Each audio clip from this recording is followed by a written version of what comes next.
Welcome to Wellness Health Services Health Talks. I'm Dr. Joshua Derito, a family physician. I have an interest in public health, cancer prevention and treatment.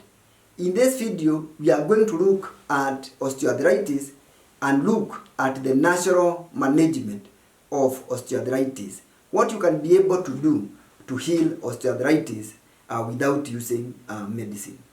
Every extra pound that you have is putting your knees through a wall. And that's not just the pain, it is also the pressure that you are putting on your joints. Discover how to reverse this damage without the pills or the surgery. So, what are the hidden weight of pain? Did you know that for every kilogram of weight gain, your knees feel a pressure of about 4 kilograms from the extra 1 kilogram. So for 1 kilo causes 4 kilograms of extra force on your joints.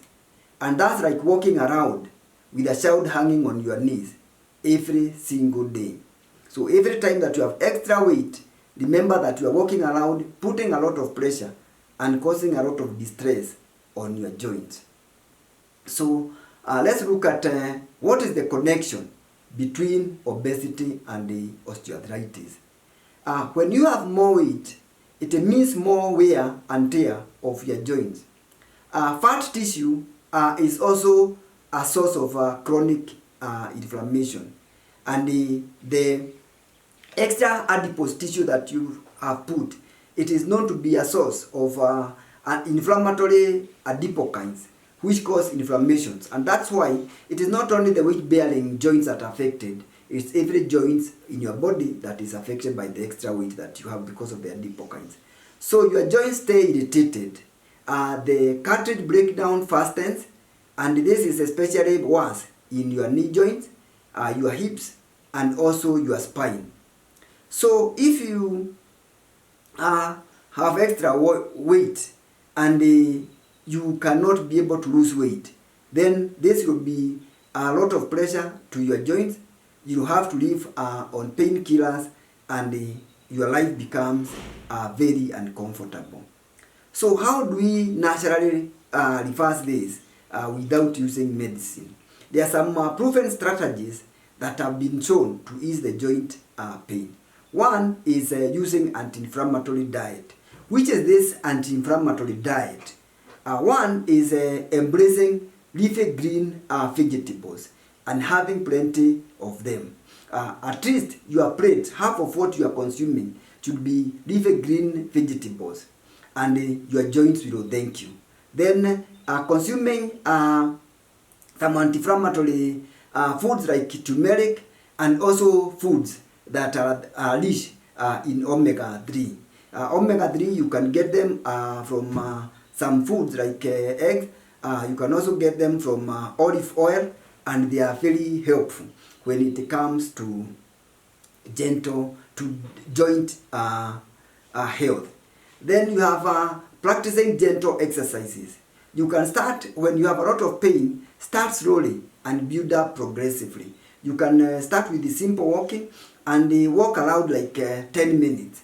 Then you keep building up daily, like on a 10% basis. So that would mean that every day you can add 1 minute, 2 minutes, and with the time you realize that you are healing your joints. They say that motion is lotion. So when you move, you increase the synovial fluids, that is the lubricating fluid for your joints, and this will be very helpful. If you know how to swim, swimming is also very, very healthy for your joints, and also exercises like yoga, they really help a lot. Then weight loss. Even losing 5% of your body weight, then it means less reduction in joint pain, and it means more movement and a happier you. If you have difficulties in weight loss and you need personalized coaching to be able to lose your weight, then you can join our program, the Health Insights 360.